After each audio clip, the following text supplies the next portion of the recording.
We're not getting any oxygen. We have a terrain alarm. Our aero crew 603. We are in an emergency.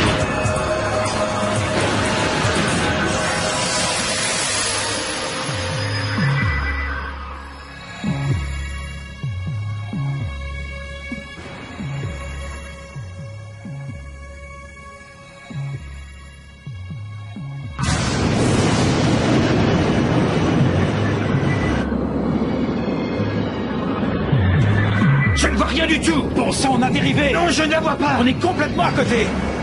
Le 1er juin 1999, un MD-80 de la compagnie American Airlines, avec 139 passagers à bord, va tenter un atterrissage dans des conditions extrêmement périlleuses. Oh non! En plein milieu d'un orage. Et l'autre! Voici l'histoire du vol American 1420.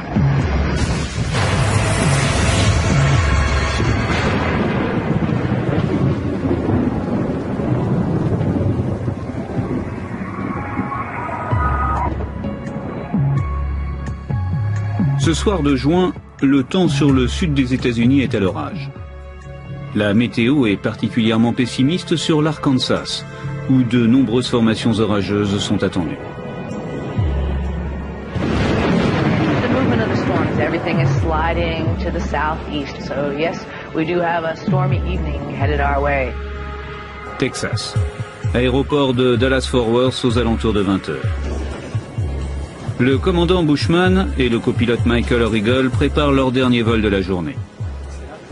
Destination Little Rock, à 500 km de là. Un vol de routine si la météo n'était pas si exécrable. Au centre opérationnel, l'équipage est sous pression et avec les prévisionnistes essaie d'analyser la situation. On a proposé un briefing météo aux pilotes avant qu'ils ne décollent de Dallas-Fort Worth. On leur a donné les prévisions, les alertes météo. L'agent technique d'exploitation et le commandant de bord ont estimé, au vu du bulletin météo, qu'ils pouvaient atteindre Little Rock avant l'orage. Le vol a déjà 2 heures de retard. Et si le commandant attend trop longtemps, il dépassera la limite légale de la durée de travail pour les équipages. Il faut se décider. Soit on décolle dans les 30 minutes, soit on annule le vol. Et on prend le risque de mécontenter les passagers qui n'ont qu'une seule idée en tête, arriver à destination au plus vite. Je voyageais avec mon fils et ma fille. On revenait de vacances. C'était la première fois que ma fille prenait l'avion. L'appareil est arrivé en retard et du coup, notre vol a été décalé. C'était épuisant, il était déjà si tard. Finalement, le vol est maintenu. Le commandant espère arriver avant les orages prévus sur Little Rock. On nous a appelés. L'embarquement, ils l'ont vraiment expédié. Montez, asseyez-vous, attachez vos ceintures et on y va. On nous a dit que la météo était mauvaise entre Dallas et Little Rock. Ils voulaient devancer les mauvaises conditions qui s'annonçaient sur Little Rock. Enfin, le vol 1420 décolle de Dallas.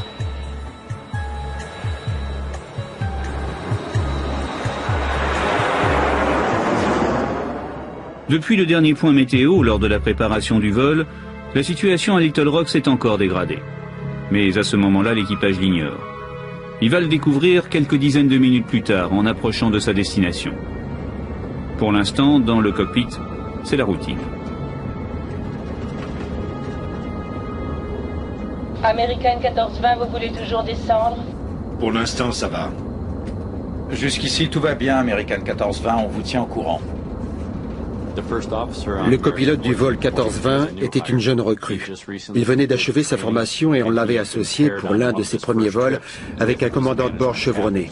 On avait donc d'un côté un pilote qui avait beaucoup d'expérience au sein de la compagnie, de l'autre une assez jeune recrue. L'équipage commence à préparer son approche et l'atterrissage sans inquiétude particulière. 25 sur 24 enclenchés et armés. Tu penses que ça va être bon? Oui, on est presque descendu au poids maximal d'atterrissage. On voit la Lune. Ou un vaisseau spatial. Oh, c'est le vaisseau mère. Les pompes centrales sur arrêt. Ok. Dans la nuit, les pilotes n'ont aucune visibilité sur les nuages. Leur seul moyen de détection, c'est le radar météo qui balaie la zone située devant l'appareil et qui indique en rouge les orages les plus violents. Le voilà, ton gros truc. Oui, t'as raison, on a intérêt à se grouiller.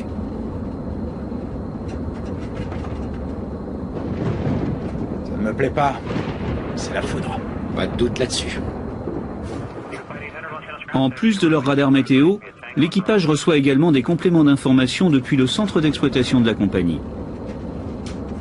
Juste là, au radar, on a une grosse ouverture sur Little Rock. Les orages sont à gauche et à droite, mais c'est dégagé sur Little Rock. C'est comme si on faisait l'approche sur une piste de bowling.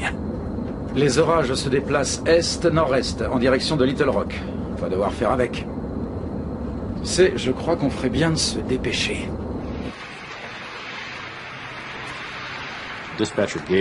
L'agent technique d'exploitation a informé l'équipage des conditions météo. Il prévoyait l'ouverture d'une brèche, sa fameuse piste de bowling. On avait deux types d'orages, ou plutôt deux orages avec un couloir au milieu. Selon lui, si l'équipage se hâtait d'atteindre Little Rock, il parviendrait sans doute à se glisser dans ce passage avant que les deux orages ne se rejoignent.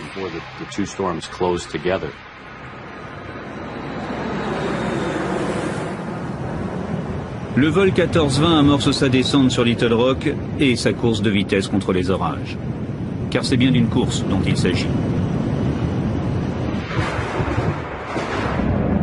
À chaque minute, la fameuse piste de bowling se rétrécit un peu plus. Pour l'instant, devant eux, la voie est encore dégagée pour atteindre le terrain de Little Rock. Mais pour combien de temps encore? La voilà, la piste de bowling. Oui, je sais. Ce sont les lumières de la ville qu'on voit juste devant. Tu veux descendre? Pas tout de suite, mais bientôt. Et ici le commandant Bushman. Nous nous trouvons à environ 130 km de l'aéroport et nous avons entamé notre descente. Ce soir, vous avez droit à un vrai feu d'artifice à gauche de l'appareil. Nous allons le doubler en nous rapprochant de Little Rock. Nous avons été ravis de vous accueillir à bord de cet appareil. Merci de voyager avec la compagnie American Airlines. Des éclairs, on avait l'impression d'en voir des deux côtés de l'avion. Des éclairs qui faisaient comme ça. Ils éclairaient l'intérieur de l'appareil. C'était pas très rassurant. C'était un vrai feu d'artifice. Normalement, on ne signale pas ce genre d'événement, sauf si on survole le Grand Canyon. Là, oui. Mais des éclairs, non. Lentement, l'avion perd de l'altitude. L'enregistrement de la boîte noire est sans équivoque. À ce moment-là, l'équipage sait parfaitement ce qui l'attend. Checklist pour la descente terminée. On a intérêt à se grouiller. Ouais. On les fait asseoir tout de suite.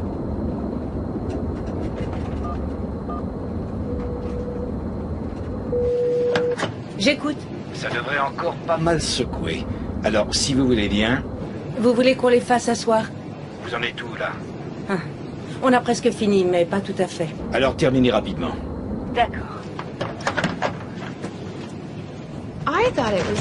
Je trouvais qu'il y avait plus de turbulences que d'habitude. Je m'en souviens, j'étais épatée par l'hôtesse. Je me demandais comment elle arrivait à porter les plateaux et à servir les boissons sans en mettre partout. Et puis, la situation a encore empiré. 40 degrés de volet, 59 tonnes. 200 pieds. Les pilotes commencent à se préparer pour l'atterrissage. Pour l'instant, il suffit de suivre les procédures habituelles. Frein manuel? En manuel, oui, c'est bon. La seule difficulté consiste à éviter les orages. Mais l'équipage semble parfaitement maîtriser la situation. On a la ville droit devant. Oui. Et il faut passer à travers cette saleté. C'est bon, ça va aller. En fait, les orages sont peu à peu en train de s'intercaler entre l'avion et le terrain. Waouh, on dirait que ça vient par ici. Oui. On a des éclairs droit devant. Ça devrait quand même aller. Tiens, juste là. Oui, on suit la piste de bowling. Comme diraient mes copains, cool round. Cool, super. Tout juste. American 1420 à 11 300 pieds en descente vers 10 000. Ils sont maintenant en contact avec la tour de Little Rock. Et les premières informations météo ne sont guère rassurantes. On a un orage au nord-ouest de l'aéroport, il est en train de traverser la zone. Vent du 280 pour 28 nœuds, rafale à 44. J'aurai un nouveau relevé dans 5 minutes. En clair, les rafales de vent atteignent les 80 km/h. De quoi arracher un toit. En plus, le vent n'est pas dans l'axe de la piste, mais de travers, ce qui rend l'atterrissage encore plus difficile. Pour chaque avion, il existe d'ailleurs une limite à l'atterrissage par vent de travers. En fonction de la direction précise du vent, les pilotes vont calculer la composante de travers et vérifier qu'ils sont bien dans les limites autorisées. Bien, donc ça donne du 280 à 44. Rafale à 44. Très bien. On est presque à la limite. Oui, mais c'est 40 degrés de travers. Avec l'angle, tu ne dépasses pas la limite, mais c'est tout juste. Sur le MD-80, en fait, la limitation vent de travers à l'atterrissage est de 30 nœuds, mais sur piste sèche. La limitation vent de travers, c'est 30 nœuds, mais 30 nœuds, ce n'est pas sur piste mouillée. Non, sèche. Sèche. Oui, et sur piste mouillée, c'est 20. Non, c'est 25. 20 ou 25 nœuds? La question restera en suspens. ENC, préparez-vous à l'atterrissage, s'il vous plaît. L'atterrissage s'annonce difficile. Et maintenant, l'équipage est totalement concentré sur son travail. Il a bien parlé d'un orage au nord-ouest du terrain. Il a dit nord-ouest. Oui. La foudre, il a parlé d'un orage. Le radar de Little Rock n'est pas des plus performants. Et le contrôleur a bien du mal à localiser précisément les orages. American 1420, votre matériel est bien meilleur que le mien. Vous êtes en finale pour la 22. Qu'est-ce que c'est?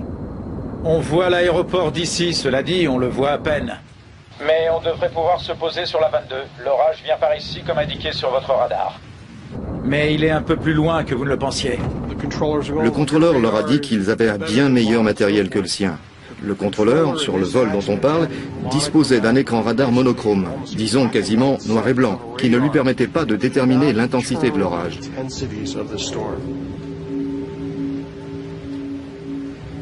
American 1420, est-ce que vous voulez faire une approche visuelle? Oui. Le vol n'est plus qu'à 13 km de la piste. Et les pilotes doivent choisir.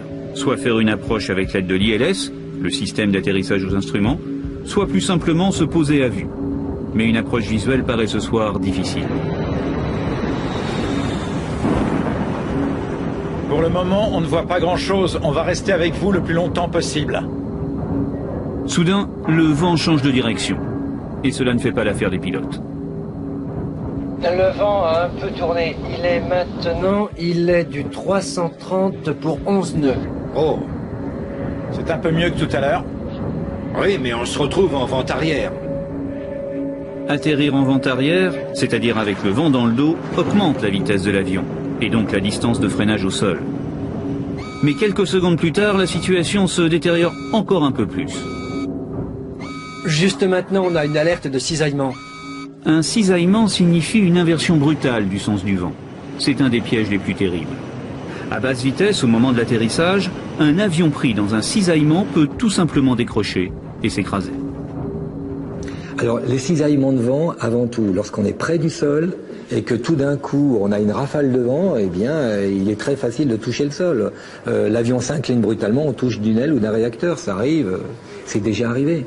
Donc, il faut éviter d'y aller au moment où il y a un orage, tout simplement. On ne peut pas se poser sous un orage. Mais pourtant, l'équipage décide de poursuivre l'approche. Le commandant demande juste à changer de piste pour au moins se poser face au vent. On va avoir besoin, mieux vaudrait un vent de face. L'avion va donc prendre la piste dans l'autre sens. Sage décision, mais qui entraîne de nouvelles difficultés. Ok, virage à droite au cap 250, ça nous fait faire un grand détour? Oui, vous êtes trop proche de l'aéroport. Oui, très bien. 250, ça va le faire. Le commandant doit recommencer une nouvelle approche pour prendre la piste dans l'autre sens.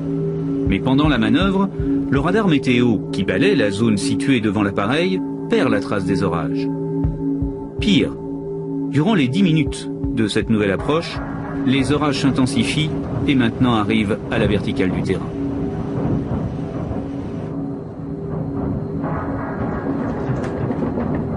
Piste 04 droite, 111.3, 042 je crois.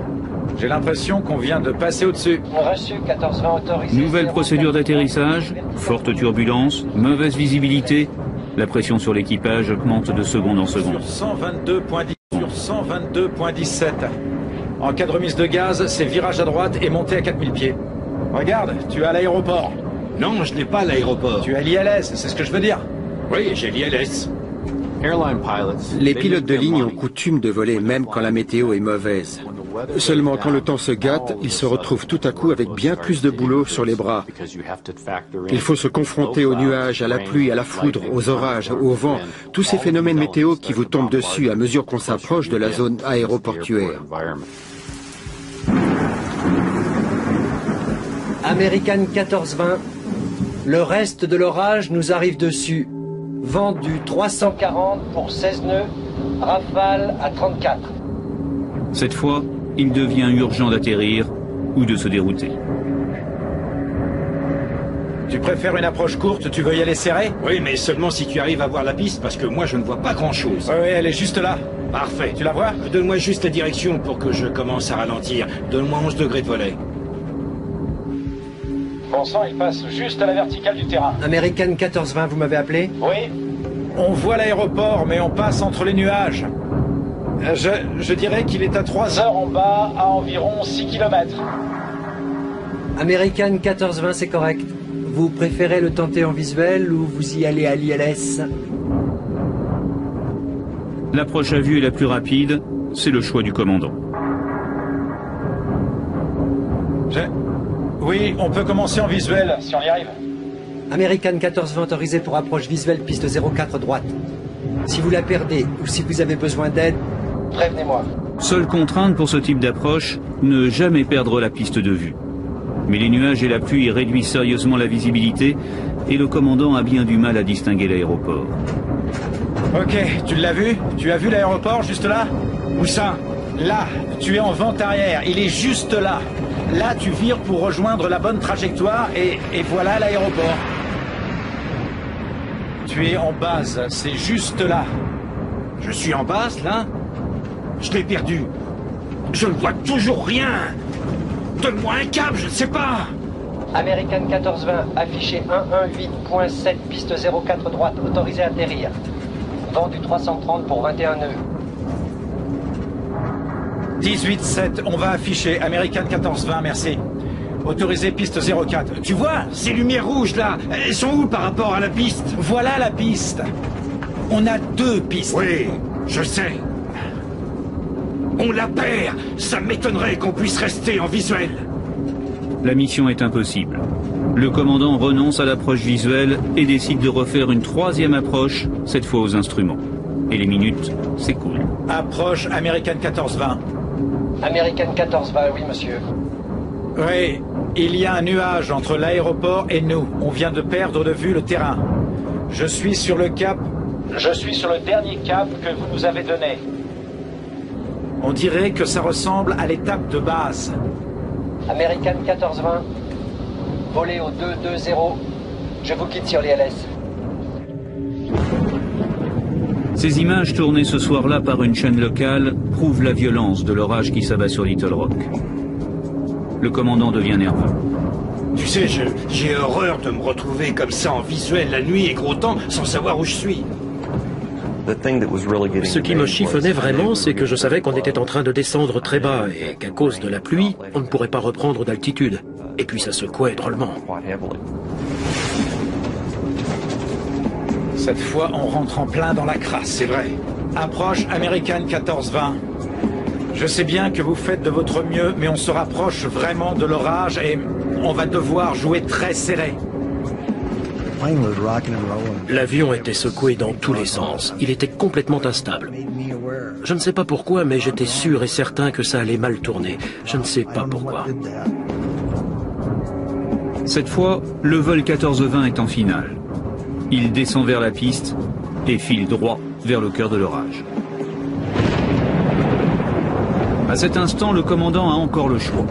Et puis maintenant, on est dedans. On voit les rafales, on voit l'avion à gauche, à droite. Bon, il y a un moment, il faut avoir beaucoup d'humilité et avoir cette sauvegarde qui est de dire on arrête tout, on remet les gaz et on peut toujours remettre les gaz même au sol, même après avoir touché. Pas facile à prendre comme décision.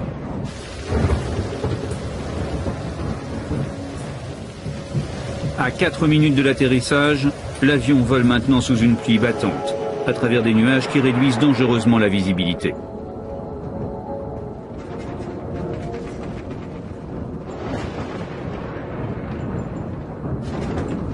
On rentre en plein dedans. American 1420. On a des très fortes pluies sur l'aéroport. Je n'ai pas de bulletin météo, mais la visibilité par endroit est inférieure à 1600 mètres. La piste 04, pour l'instant, vous avez 3000. La visibilité est à la limite des normes réglementaires. Une dernière fois, le commandant hésite. 3000 mètres? Bien reçu, 3000. American 1420, c'est bien la 04 droite? American 1420, c'est correct. Autorisé pour l'atterrissage, piste 04 droite. Vent du 350 pour 30 nœuds. Rafale à 45. On peut se poser? Les contrôleurs, ils sont gentils, mais ils sont quand même assis dans leur fauteuil et dans la tour de contrôle. Alors, il ne faut pas se faire influencer par le ton donné au micro, par le contrôleur, qui peut aggraver la situation ou, au contraire, la rendre plus anodine. 30 nœuds avec Rafale à 45, American 1420. 3000 de visibilité, on peut pas se poser là-dessus. Non, 3000, je te On a dis besoin de 3000. combien? Non, le minima est à 2004. Ah, super. Ouais, on est bon. Très bien. 15. Train sorti. Phare d'atterrissage.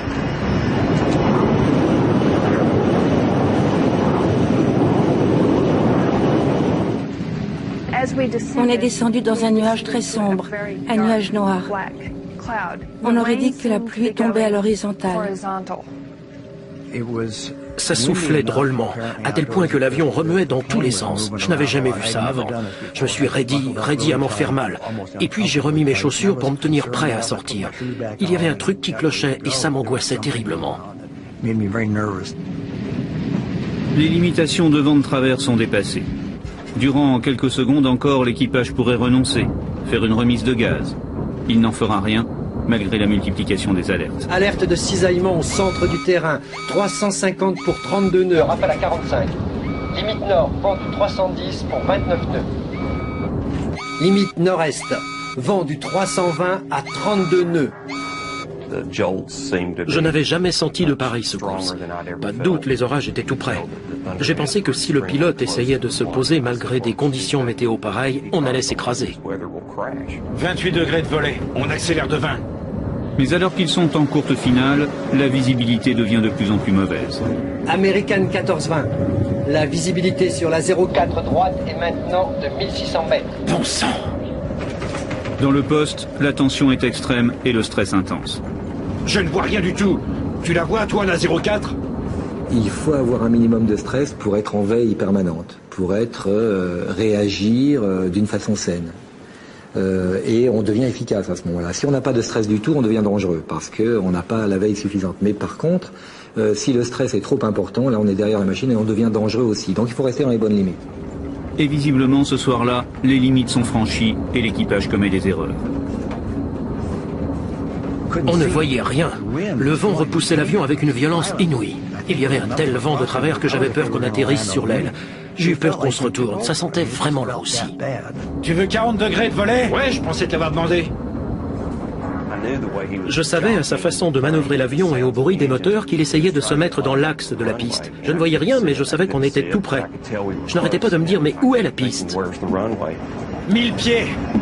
De 20 à 40 pour l'atterrissage. Tu parles d'un piège. Vent du 330 pour 28 nœuds. Je vais rester un peu au-dessus.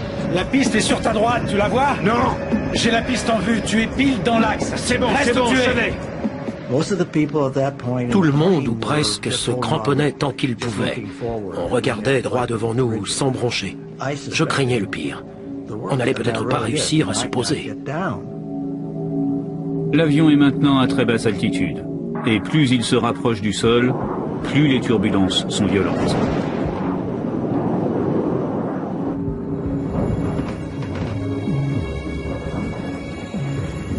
Vent du 330 pour 25 nœuds. 500 pieds. On accélère de 20. Vent du 330 pour 23 nœuds. Bon sang, on dérive. Je ne la vois plus. On est à côté. Je ne vois plus rien. Tu l'as là? Ça y est. 100 pieds. 50 pieds. 40. 30. 20. 10.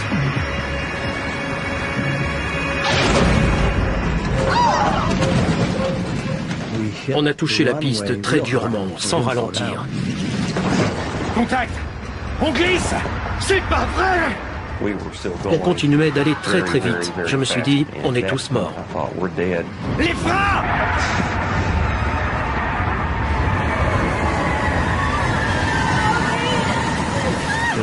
C'était un vrai chaos. C'était terrifiant, absolument terrifiant. L'autre! Oui, l'autre!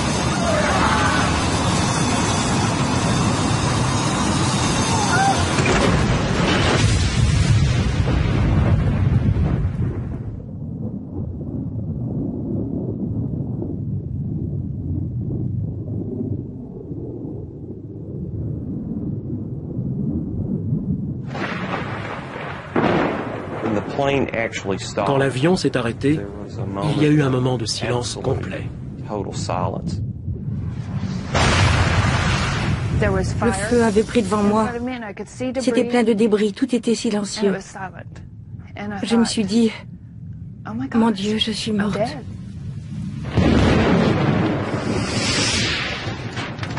Je savais qu'on était vraiment mal barré. Il fallait bien que tout cela se termine d'une manière ou d'une autre. Je me disais, comment est-ce que je vais sortir de là?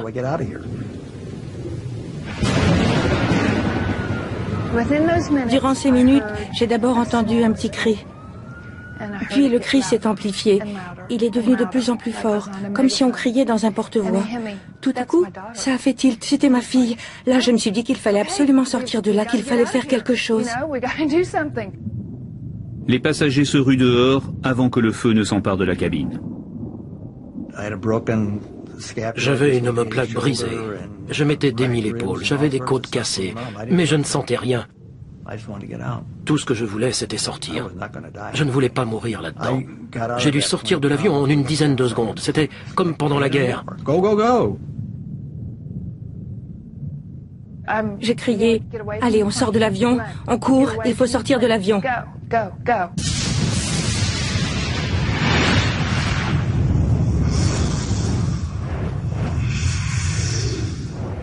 Certains ressemblaient à des rescapés d'une explosion avec leurs vêtements en lambeaux. Il y avait un homme qui appelait les secours sur son portable.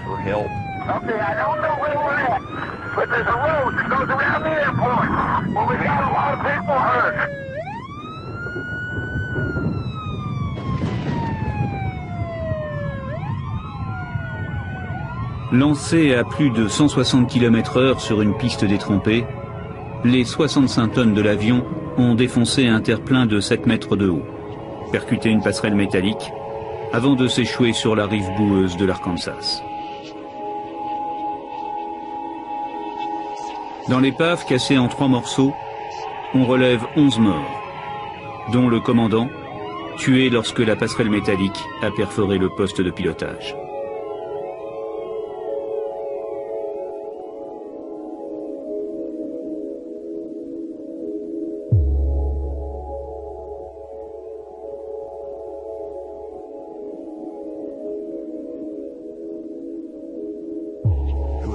J'ai honte. J'ai vraiment honte de ne pas m'être démené davantage pour sauver des gens. C'est le pire cauchemar que j'ai jamais vécu.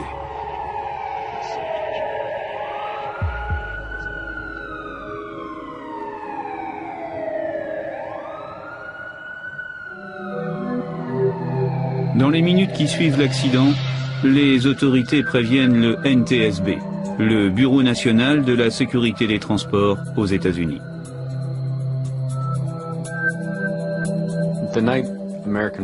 La nuit du crash de l'American 1420, j'ai reçu un coup de téléphone vers 1h du matin. C'était le centre de communication du NTSB qui me prévenait qu'un accident d'avion s'était produit à Little Rock et qu'il y avait peut-être des morts. Un premier enquêteur est aussitôt dépêché sur les lieux. On a comme une montée d'adrénaline quand un accident comme ça se produit et quand on nous envoie sur les lieux du drame. On est vraiment pressé d'y être, de chercher ce qui s'est passé et de rassembler les éléments pour que de tels événements ne s'en produisent plus. Le de la sécurité des transports installe son quartier général aux abords du site. Et durant 18 mois, ces hommes vont traquer le moindre détail permettant de reconstituer les causes de la catastrophe. En arrivant, on avait déjà notre petite idée. Par contre, on ne savait pas pourquoi ça s'était passé. Pourquoi l'avion avait dépassé la piste? Pourquoi il n'avait pas réussi à s'arrêter?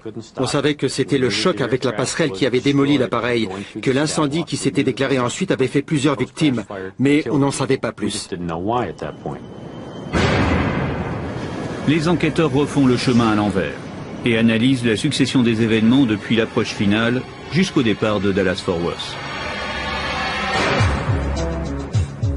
La première question est de savoir pourquoi l'avion ne s'est pas arrêté sur la piste. L'examen des traces de pneus est formel. Après l'atterrissage, les pilotes ont perdu le contrôle de l'appareil.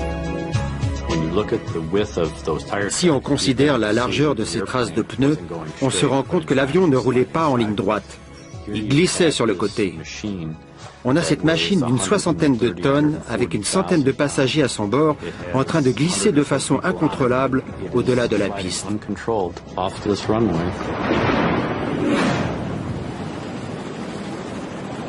C'est donc au moment de l'atterrissage que le drame s'est joué. Reste à comprendre pourquoi. Pour ce faire, les enquêteurs interrogent les rescapés du vol 1420.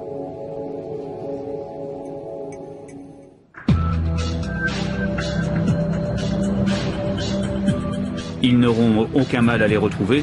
La plupart vivent à Little Rock.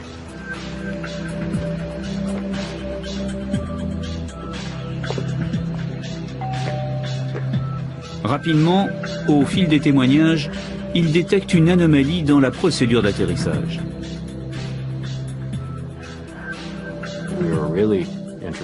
Les passagers qui nous intéressaient le plus, c'étaient ceux qui étaient assis à côté des ailes. Ceux-là avaient pu voir par les hublots si on s'était servi des aérofreins. Les aérofreins, ce sont ces larges plaques métalliques situées sur les ailes et servant à ralentir l'avion une fois au sol. Et plusieurs passagers sont formels, les aérofreins ne se sont pas déployés. Les enquêteurs confirment ce fait avec les informations des boîtes noires. L'enregistreur des données du vol le prouve lui aussi, l'avion s'est posé sans aérofrein. Dans de telles circonstances, la sortie de piste était inévitable.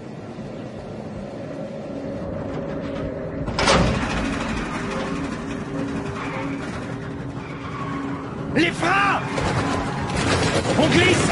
C'est pas vrai!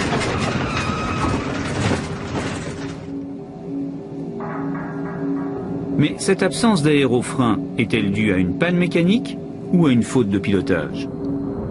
Cette fois, c'est dans l'autre boîte noire, celle qui enregistre tous les sons du cockpit, que les enquêteurs vont chercher la réponse. L'aéroport d'ici, cela dit, on le voit à peine. Oui, dans le 6, il faut rien avant. Tu veux 40 degrés de volet? Ouais, je pensais te l'avoir demandé. Un des éléments que nous cherchions à entendre sur l'enregistrement de la boîte noire, c'était la position des aérofreins. On savait d'après l'enregistreur des paramètres techniques qu'ils n'étaient pas sortis. On voulait à présent savoir si le levier de commande avait été armé. Pour cela, on cherchait un clic très reconnaissable. On n'a rien entendu sur l'enregistrement. On en a conclu que le levier n'avait pas été actionné au moment de l'atterrissage.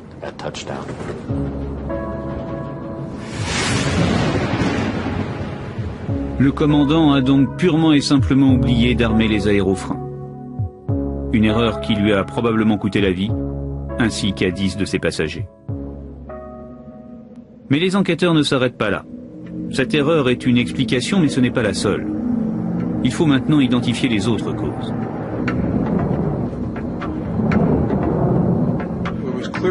On savait parfaitement que la météo était très mauvaise au moment de l'accident. Il fallait à présent déterminer dans quelle mesure ces conditions avaient influé sur les événements. Il fallait examiner les images radar, les relever, rassembler tout ça. Ça allait nous prendre plusieurs semaines.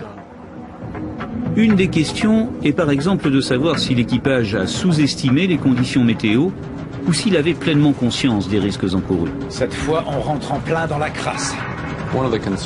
L'une des préoccupations majeures d'un pilote lorsqu'il tente un atterrissage consiste à s'assurer que le vent de travers n'excède pas ce que lui-même ou son avion est capable de supporter. Vent du 350 pour 30 nœuds, rafale à 45. On peut se poser? Cet équipage avait des limites à ne pas dépasser, des limites imposées par sa compagnie aérienne. Le vent de travers ne devait pas excéder les 10 nœuds sur piste mouillée. Des limites inscrites noir sur blanc dans le manuel de vol.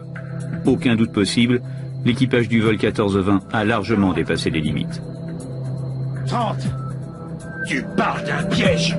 La piste est sur ta droite, tu la vois? Non. Et les conséquences sont dramatiques. Cette animation permet d'observer les efforts désespérés du commandant pour lutter contre le vent de travers lors des dernières secondes du vol. Les vents sont venus heurter l'appareil. On le voit sur l'animation. L'avion lutte contre le vent. Contact. Les freins. L'autre. Oui. Si on a une piste mouillée et des orages, on est dans un très mauvais scénario. Pourquoi avoir tenté envers et contre tout un atterrissage dans de telles conditions? Ce n'est pas la première fois qu'un accident de ce type se produit. En 1994, un DC-9 de la compagnie américaine USR est victime d'un cisaillement de vent en courte finale. Il décroche à 75 mètres d'altitude et s'écrase juste avant la piste. En 1985, un TriStar de Delta Airlines s'écrase dans des circonstances presque similaires. Les pilotes connaissaient les risques, mais peut-être les ont-ils sous-estimés. Voilà la piste. On a 2 pistes. Oui, je sais. On la perd. Ça m'étonnerait qu'on puisse rester en visuel. Je ne m'imaginais pas que, probablement c'est ce qu'il aurait répondu, je ne m'imaginais pas que ça pouvait être aussi grave, qu'il y avait autant de cisaillements de vent, qu'il aurait pu y avoir de l'aquaplaning. Donc mauvaise analyse des données de l'équipage. Peut-être mauvaise communication avec l'équipage, c'est-à-dire avec son copilote, en disant, dis donc, mais explication trop jeune pour être trop critique. Et ensuite, peut-être un biais de confirmation, c'est-à-dire, j'ai l'habitude, j'en ai déjà vu d'autres, je vais pouvoir m'en sortir. Facteur humain. Grâce à cette autre animation, on voit parfaitement les conditions météo dans lesquelles l'avion s'est posé. L'orage est en rouge sur la carte. La trajectoire se passe de tout commentaire. Au vu des informations fournies par le radar météo au sol, l'équipage du vol 1420 a dû observer la majeure partie de l'orage. Sur l'écran, les pilotes ont vu la zone devenir verte, puis jaune, et enfin rouge vif. Je ne vois rien du tout. Tu la vois, toi, la 04? À mesure qu'ils se rapprochaient de Little Rock, ils ont vu se dégrader la situation météo. Sur leur radar de bord, certes, mais aussi en regardant à travers le pare-brise. D'ailleurs, le commandant de bord a prononcé une phrase capitale qui résume tout le vol. J'ai horreur de me retrouver comme ça en visuel la nuit et gros temps sans savoir où je suis. J'ai horreur de me retrouver comme ça en visuel la nuit et gros temps sans savoir où je suis. Cette phrase est capitale. À ce moment-là, ce pilote chevronné avec 10 000 heures de vol à son actif aurait dû interrompre son approche vers Little Rock. Il aurait dû se diriger vers un autre aéroport ou retourner à Dallas. Pourtant même, après avoir tenu de tels propos, il a poursuivi son approche vers un aéroport où un orage se préparait. C'était le désastre assuré. Mais derrière les pilotes, les enquêteurs s'intéressent également à American Airlines, une des 3 plus grandes compagnies américaines. Aux États-Unis, la concurrence est particulièrement redoutable. Et chaque compagnie se bat quotidiennement pour maintenir sa place dans le ciel encombré de l'Amérique du Nord.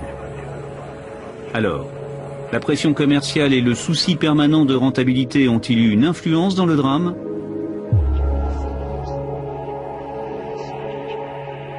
Rapidement, les enquêteurs en acquièrent la certitude. Dès la préparation du vol, toutes les conditions étaient réunies pour pousser l'équipage à la faute. Ils ont peut-être confondu vitesse et précipitation. Les pilotes avaient derrière eux 14 heures de travail. Ils avaient eu une longue journée. L'aéroport était tout proche, ils ont voulu tenter le coup. Les pilotes ont un but à atteindre. Ils sont formés pour accomplir une mission. Ils tâcheront toujours de savoir s'il y a moyen d'y arriver. Seulement, soit on réussit à accomplir cette mission, soit on va trop loin et là, on n'arrive plus à s'en sortir. On n'a pas d'autre choix. Et c'est comme ça que les catastrophes surviennent. Les pressions liées à l'exigence de résultats auront ainsi engendré une série d'erreurs et de sous-estimations qui ont mené au drame. À commencer par l'oubli des aérofreins. Pour American Airlines, cette explication évidemment ne tient pas. Et elle conteste le fait que ces pilotes se soient volontairement jetés dans la gueule du loup. La compagnie se retourne même contre le contrôleur. Et elle attaque en justice l'aviation civile, affirmant que toutes les informations météo n'avaient pas été transmises à l'équipage.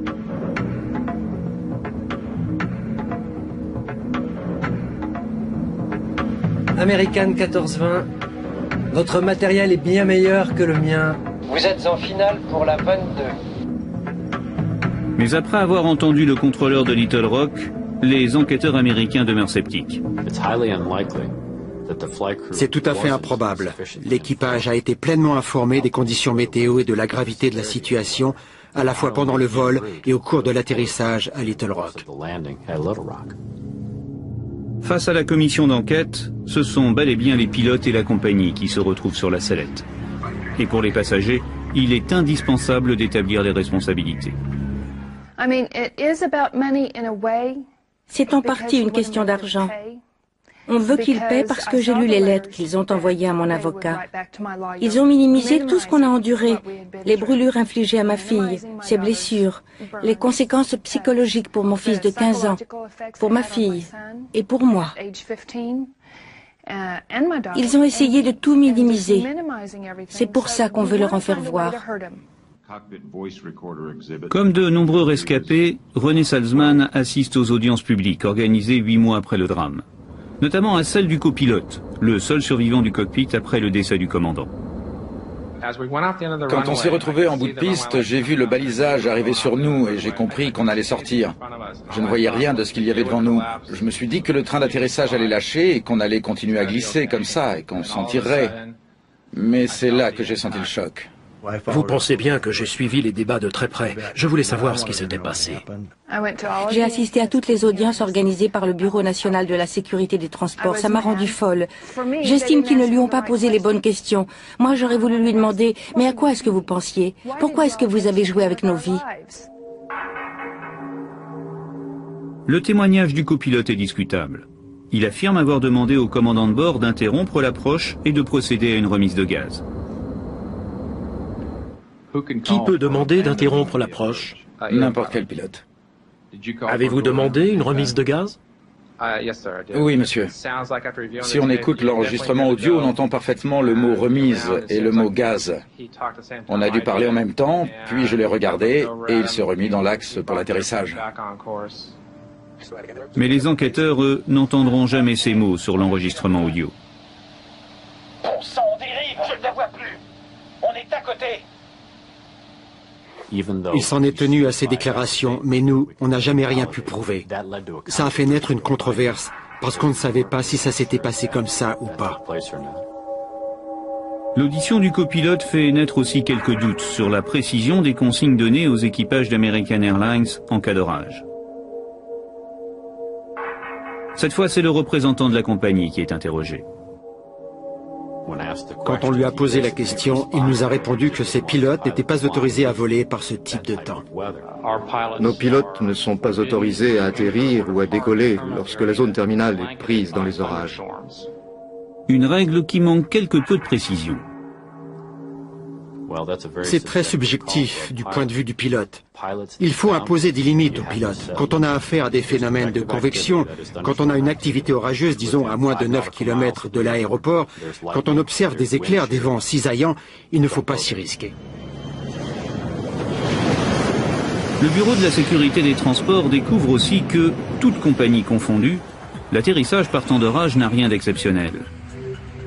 Au cours des audiences, les enquêteurs présentent une étude réalisée par le prestigieux Institut de technologie du Massachusetts à Boston. Et le résultat est affligeant.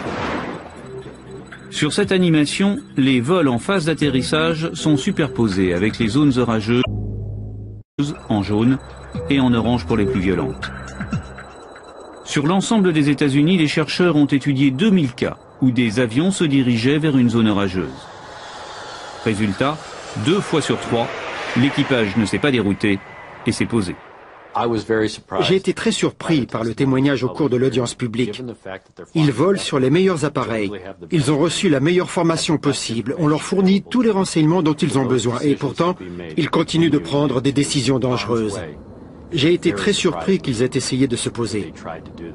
Les pilotes savent que lorsqu'on file droit sur un orage, on n'est pas certain d'en sortir. En tout cas, pas forcément sain et sauf. Alors, pourquoi les pilotes sont-ils si nombreux à prendre de tels risques? La même étude américaine prouve que les imprudences se multiplient lorsque le vol a pris du retard, lorsqu'il fait nuit ou lorsque l'appareil précédent continue malgré le mauvais temps.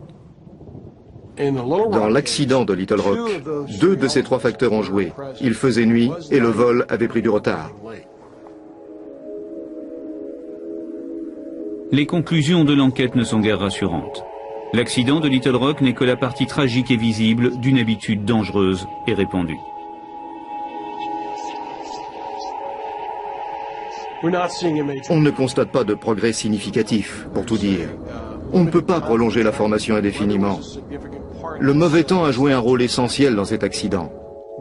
Il est inadmissible d'entreprendre quoi que ce soit par un temps pareil. Tout le monde sait que de telles conditions météo représentent un grave danger. Il aurait donc fallu suspendre toutes les opérations. Il y a plus étonnant. Même les progrès technologiques pourraient bien favoriser le manque de discernement des équipages. On émousse peut-être la vigilance des pilotes, qui sait? On a installé des radars météo à bord, des systèmes de détection de cisaillement dans les aéroports. Tous ces systèmes ne réagissent qu'en cas de danger. Seulement, il est peut-être déjà trop tard. Le Bureau de la sécurité des transports a rendu ses conclusions en octobre 2001. Selon les enquêteurs, la catastrophe a 2 causes principales. D'abord l'atterrissage par temps d'orage, ensuite la non-sortie des aérofreins. American Airlines n'a pas souhaité participer à cette émission, ni commenter le rapport d'enquête. Nous savons par contre que la compagnie a depuis modifié cette checklist. Dorénavant, l'armement des aérofreins doit être validé par le commandant et le copilote. Une précaution qui aurait peut-être pu éviter le crash.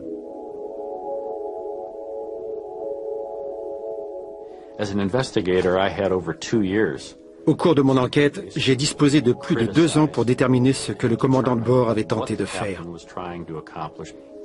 Mais ce commandant, lui, n'a eu que quelques secondes pour prendre ses décisions en fonction des informations qu'on lui transmettait. Il ne manquerait plus qu'un enquêteur comme moi le montre du doigt. Après tout, je n'y étais pas.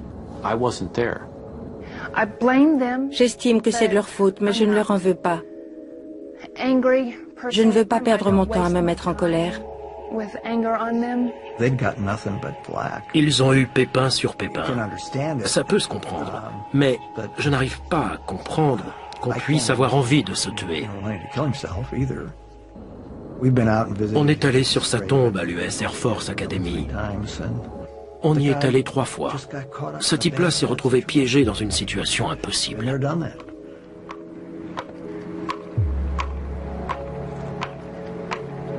Un an après le drame, les rescapés du vol 1420 se sont retrouvés sur les lieux de l'accident pour saluer la mémoire des disparus.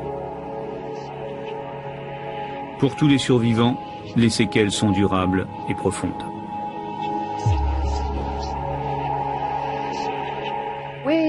Toute notre famille a dépensé du temps et d'énergie pour s'en sortir. On a beaucoup parlé. On a coupé les ponts avec pas mal de monde. C'est dans ces moments-là qu'on reconnaît ses vrais amis. Jamais je ne parviendrai à oublier ce que nous avons vécu dans cet avion. La vie est précieuse. On est ici pour très peu de temps. Tout à coup, on a l'impression que la vie ne dure pas plus d'1 seconde et demie. Le choc au moment du crash, ça, j'essaie de le refouler, parce que ça me secoue encore. On me demande si je vais bien. Non, je ne vais pas bien.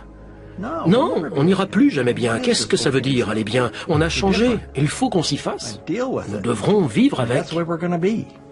Le lendemain de l'accident, Adam et moi, on était à l'hôpital avec Samantha. Adam et moi, on s'est levés pour regarder par la fenêtre. On n'arrivait pas à réaliser que la vie continuait comme avant. On n'en revenait pas. Il y avait des voitures, il y avait du soleil, la vie suivait son cours. Mais pour nous, la vie s'était arrêtée.